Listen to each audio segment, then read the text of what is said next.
Hi guys, welcome back to the channel. Today I've got 3 replays in the Tier 8 Premium Polish Tank Destroyer, the Grom. If you do like the video, as always, don't forget to like and subscribe down below, as it really does help out the channel. And yes, the Grom. It is a really solid Tier 8 turretless tank destroyer. It is very, very, very good at what it does. And that is the fact that it absolutely chonks with this 162mm gun.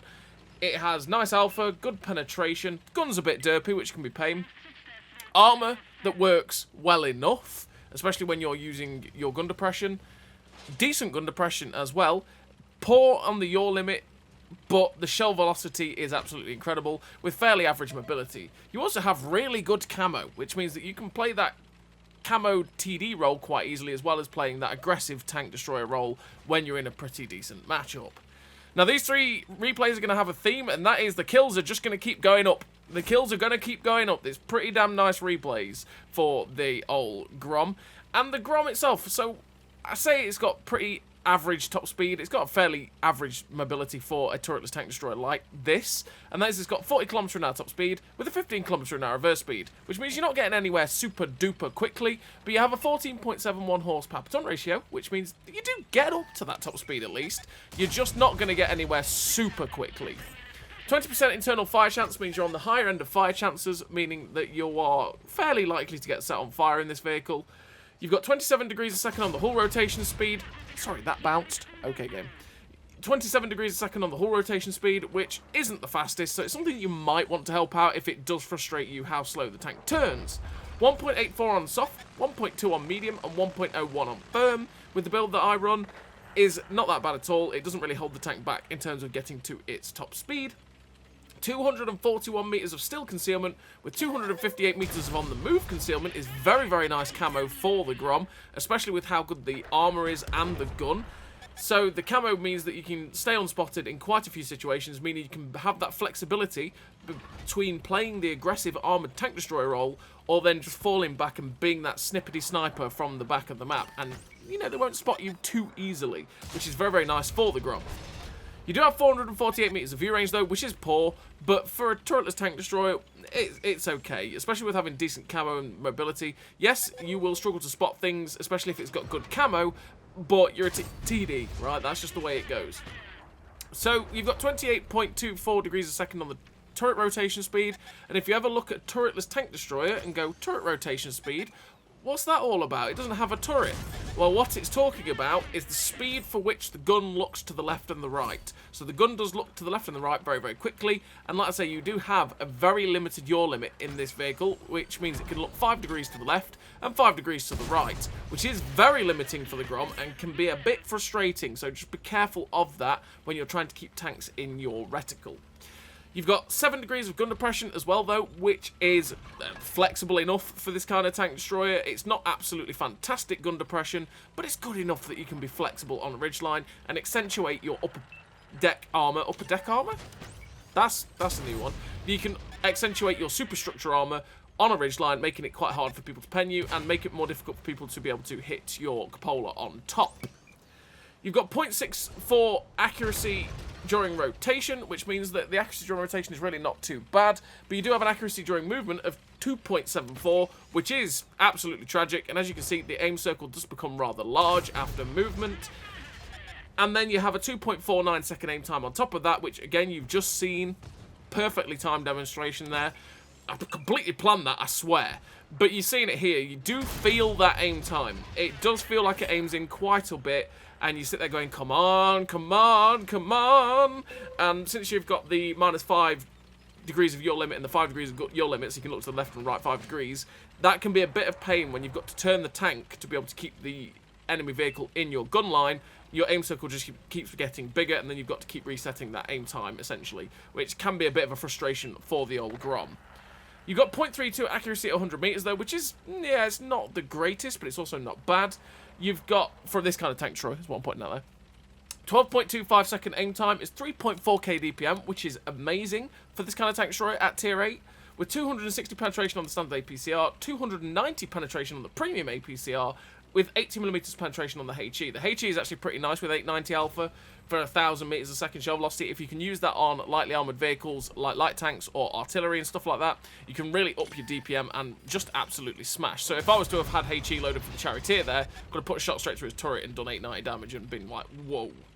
So one of the key strengths as well with the Grom is the shell velocity. The standard APCR on this shell for 700 alpha is 1,400 meters a second shell velocity, which is absolutely fantastic.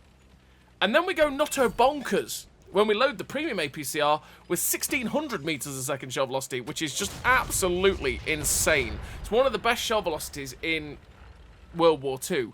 And it is just absolutely nutty how fast that shell velocity is. It is very, very nice in terms of the shell velocity, and it is something that is just delightful when you play the Grom. It is really nice in general. So what do I run in terms of accrue and equipment on the old Grom?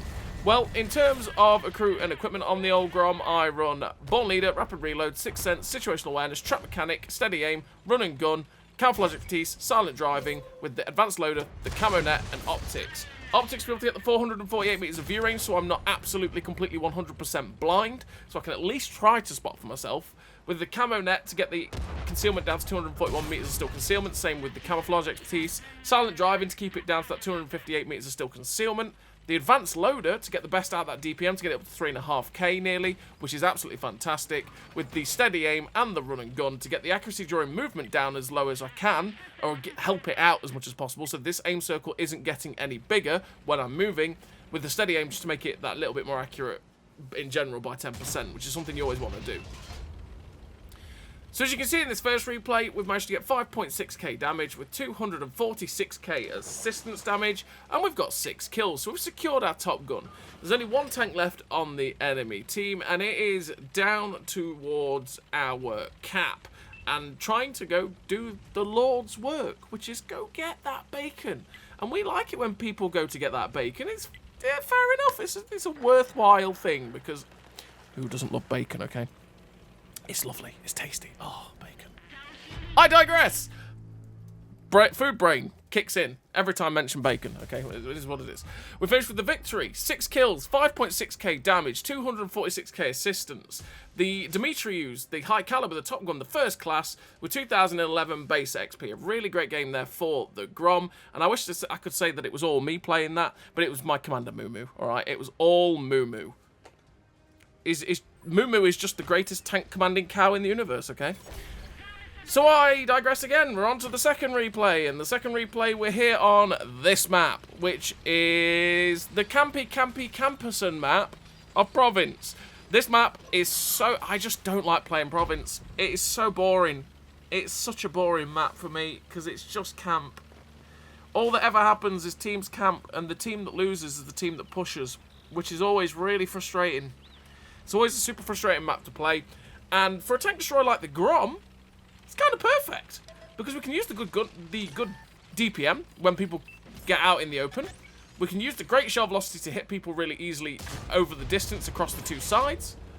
We can use the good camo to stay unspotted quite easily, as long as LHMTVs don't YOLO in the first second. And then we can just wait for our chance to go blap 700 alpha, blap 700 alpha. We can just wait for that.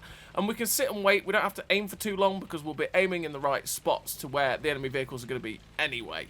And we can set up in a good position to stop enemy push down the 2-3 line, and then shoot the people that go down the 8-9 line on the opposition team, as that's what generally happens.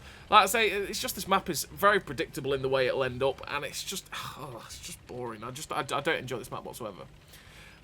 So, we're in our Grom, going to the position at C3. Now, I'm seeing the guys that are spotted at E2 and F2. I can actually use my 7 degrees of gunner pressure on this little ridge line and try and get shots at them. Or I can go around the corner to the position at D1, and I should have easy shots at them from there too. And with the Grom being fairly tall and having good gun depression, it'll mean I'll be able to get shots at them.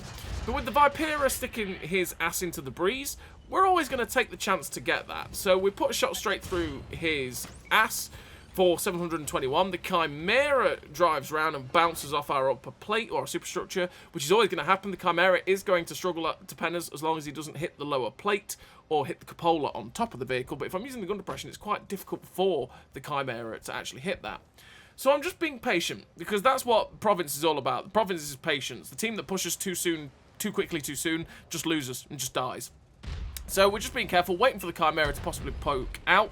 But the Chimera's not doing it, and I know exactly where that Chimera is. I want to be on the buildings on my left so I can start shooting across at the people that are at J8, but I need to get rid of the Chimera first. So I take a wide swing, bounce the Chimera, aim the shot, pump the shot into the Chimera. I want to be over there, at that ridgeline directly in front of me where the building is, because from there, look how many people are spotted at J9, J8. I can shoot them from this building, which is where I want to be, and there we go, there's the shots. So we try and take a snapshot straight away at the 257 that was spotted, but sadly, we miss. We're in the position I wanted to be in. We're exactly where I want to be in my Grom, which is in the perfect place to just go, you know what, you want to try and push? I say no to you, sirs. So we're just going to have to play patient. That is the name of the game. So if the Cobra gets spotted and we hit the floor, the destructible cover in front of me was really a bit off-putting, to be fair, trying to get that shot.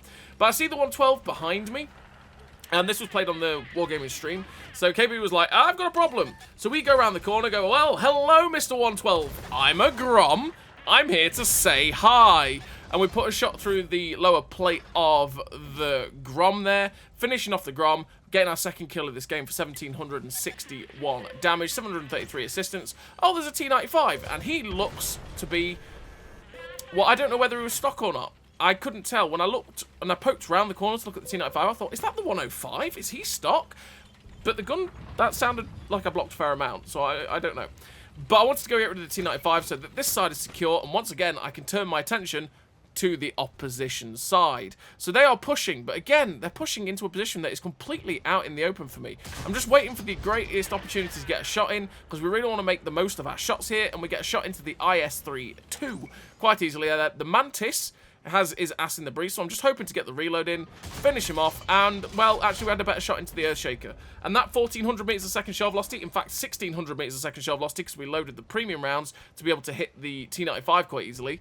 And to be fair, we want the shell velocity for hitting across this gap, is going to come in clutch, because it means you just see it. Just see how good this shell velocity is. It is wonderful. How fast those shells go down range. You blink and you missed it. That is what is so nice about it. So we're just waiting for the 257 to give us the shot, and it's like, please, Mr. 257, do it. Oh, hello. Mr. 4202P, hello. RNG. Do you mind smiling upon me, sir? As we only tracked the FV4202, which was a surefire kill. But again, there's 6 tanks left on the team. There's the Cobra. Again, what can I do? I can't move anywhere. If I go anywhere, I get spotted, I start to die, whatever it is. We just have to sit and wait for them to make the mistake and push. Because they're trapped. The moment they try and push out those locations, like the Cobra, like the 257, the moment they try and push out of those locations, they're dead. Because I will shoot them. There is no escape for these guys. They are trapped. They've pushed into a position that is too aggressive, and thus I'm going to punish them. But what else could they have done other than just camp? Where something else is clearly camping as it's firing. And this is the problem with Province, right? Is that it ends up being a case of, well, the teams just end up camping, because what else were they going to do? Oh! Snippety snipe pixel shot there through to help the E50. We've now got shots into the Cobra, who has pushed aggressively round, and again, he's pushed aggressively to attack our E50. We've put a shot in for 669, putting him down to a one-shot. He gets finished off by the Type 59. And we're up to 4.7k damage, 1,300 assistance, 5 kills. And yeah, this is what I'm saying, like their team pushed and we just sit here going, well, just let me reload. We take the blind shot towards the 257. Sadly, the shot didn't hit. We've still got one guy over there, though, in the medium tank at B9, so there's a possibility he could spot that 257 up and I still have a shot. But like I said, there's the artillery and the heavy tank. So instead, what we're going to do is load HE, because I thought, well, with HE, I can pump a big shot into their RT that is at the back of that map, and I'll get a big amount of damage. But realistically, I didn't need it. The M4043 is still going. He's going to drive out around the side of that rock. We aim up the shot and then put the shots in for our 6th kill of this game, securing our top gun with only one tank left. So we load the standard APCR. Oh, the 257 looks like he's pulled into the perfect position for me to shoot him. Aim up the shot. Aim, aim, aim, aim, aim. You always want to make sure this gun is aimed, because it will find a way to miss if you don't. And bingo. 7 kills. Nice shot there into the 257, and that was the perfect game again for the Grom, where you just, there's this Province. That was just the perfect province game where you just go, right, I'm in my position. I'll just wait for the enemy team to push on the opposite side, and I'll farm away. And Moo doing its job again. 7 kills, 5.3k damage, 1300 assistance, ace tanker, top gun, devastator, Pascucci's the high caliber, for nearly 2.3k base XP, GD2 Goliath as well. And we are onto the third replay. And the third replay, we're on this map, which is Sunset Coast. Hey, got there in the end. Is it really a Pay 360 video if we don't forget a map somewhere in between this game? It happens all the time, alright? It is what it is. Brains, farts, all that shenanigans, and then you just don't remember what the map is, even though you've played on the map about 10 billion times. You know, it's just one of those things. So, we're on Sunset Coast. Sunset Coast in Mr. Grom. It is an encounter battle. And with an encounter battle, you never know what's going to happen on Sunset Coast. Because where the team spawned, quite a few of our team will spawn down at G0, K0. A lot of their team spawn at JK3. So what can happen quite often is their team just YOLOs down the JK. And you don't really... You see what? 2 or 3 people go up the 1-2? Or you have the opposite, and you have a lot of people go up the 1-2. You get nice shots from the position that you can take aggressively at E5 and just farm away. So, with Sunset Coast, what we're going to do, with Encounter Battle, because of where they spawn, we can get to this corner pretty damn quickly. So we're going to go to the corner at E5, because we can shoot people like that heavy tank as they progress. Hello, Mr. Citadel, that looks like a mistake. Pummel the shot straight home for 391. Feels a bit overkill when we got 700 alpha, but we'll take the kill, thank you, by Mr. Citadel. But we're in the perfect spot. This is where I want to be, this ledge, because we're not going to be pressured too easily on this ledge, and from here we can then just farm away as people cross the JK line, people that camp in the positions around H3. We can shoot them. If they cross their little old normal spawny area along the 2 line, we can also get shots into them there.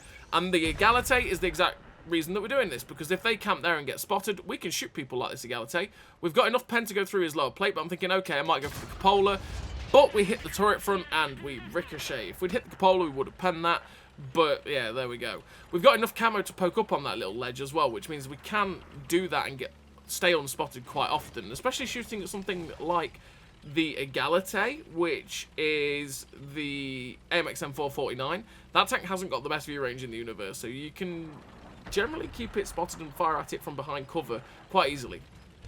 But we've realised the danger. This is what we need to do. This is map awareness in this moment, is that their team had started to push through the HJK. There was no point staying sat where we were. We had to go and be alert to the danger that was flanking round. They're going after RE. While we commend people going for bacon, we don't want them going after our bacon. It's our pig pen, alright? We'll be the ones farming our pig pen at some point for our bacon. You're not allowed. Intruders out, okay? So we get rid of the G-Saw. The HMH M51, was it a Super Sherman? I think it was a Super Sherman. Has progressed down the H line, or it was a Revelry Tank, one of the two.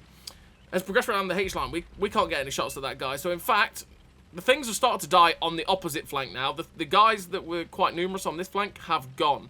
Their team are starting to push out very aggressively. So Mr. Egalite aiming the shot for his side of his turret. If we can do that, put him down to a 1-shot, that'd be great, because he is the danger out of the 3 tanks, as it is an Egalite, a Losers, and a ARL-44. So we're just waiting on the gun, and again, you can see me. I really want to get rid of the Egalite, because he is the danger. Those other tanks there are little small fry to me. I want to get rid of the tank that is truly going to be the danger to me. So we're trying to get that target priority, but you're seeing the awkward yaw limit here on the Grom, just rearing its ugly head a little bit, making it a bit awkward to try and get shots of these guys.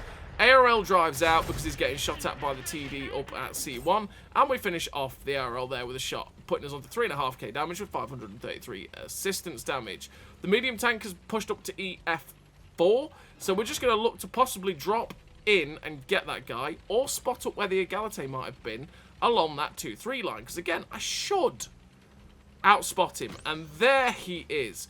We may not have the best view range in the universe, but we have way better camo than Egalite, and unfortunately for me, the Egalite realises, oh no, I'm spotted, and stays hidden, which is where having 6th sense is a key ingredient to survival, because he went, oh no, I'm spotted, and stayed hidden where he couldn't be seen, and then, yeah, he made the mistake of going, right, I'm unspotted, push, and we punished him for it.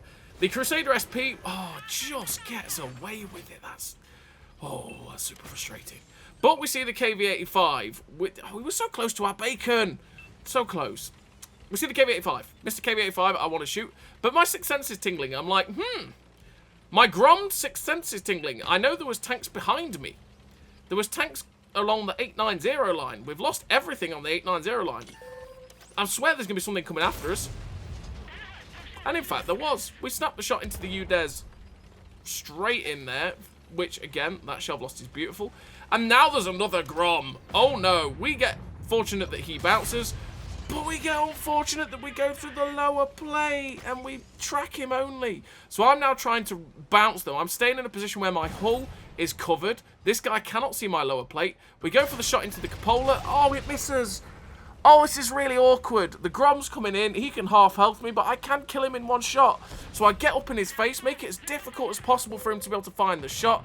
He fires underneath us, so I'm going to take my time and make sure. Put the shot straight through that upper plate for our 6th kill of this game. Mr. Loza Sherman, I'm sorry, sir. This is not the game for you, as Mr. Grom goes ramming speed. And we get our 7th kill of the game for 5,067 damage, 974 assistance. It got a little bit awkward very quickly there. That was one of those game moments where you go, oh no, I'm boned. How did I make it out of this? Okay. We probably should have died to the Grom, but we got lucky that, you know, he bounced his first shot. The second shot that he missed went straight underneath us. But realistically, he also got possibly lucky that we didn't kill him in the first 2 instances, because the shot for his cupola was nearly point blank and went, you know what? I'm just going to miss because I hate you. And that was the... Oh, hello, Mr. 8th kill. Hello, KV-85. 8th kill of the game. Radley Walters secured. But yeah, we got unlucky that the first shot flew over his cupola, and then the second shot, which... Well, actually, that was the second shot. The first shot hit the track instead of the lower plate, which was also pain. So there's the Crusader SP. The Panzerjäger puts a shot into him. We snap the shot in, finishing him off for our 9th kill of this game. Oh my lord, there's a pulse on. But sadly for me, Panzerjäger is all about that Lorraine. And we're not quick enough to get to that Lorraine, which means the pulse was on. The pulse was on. But we'll take 9 kills in what was actually quite an entertaining game there in the end. And that's the video pretty much for the Grom. Moo doing its job. 9 kills, 6,064 damage, 974 assistance, 2.1k blocked. Radley Walters, Sniper Medal, High Caliber, Top Gun, Devastator, Pascucci's Medal with the first class, which was nearly 2.4k base XP. Mad that wasn't an ace, but there we go. But yeah, that's the video. In which the theme was, every replay, we gained a kill or 2. And we went 6 kills, 7 kills, 9 kills. And that is the Grom. The Grom is a fantastic tank. It is absolutely bonkers as a turretless tank destroyer. Probably the fact that it hasn't got a turret is the only thing that is truly bad about it, with the Your Limit being another exception in that as well, by the way. But the tank is absolutely phenomenal. So as always, everybody, thank you very much for watching, and I'll see you next time.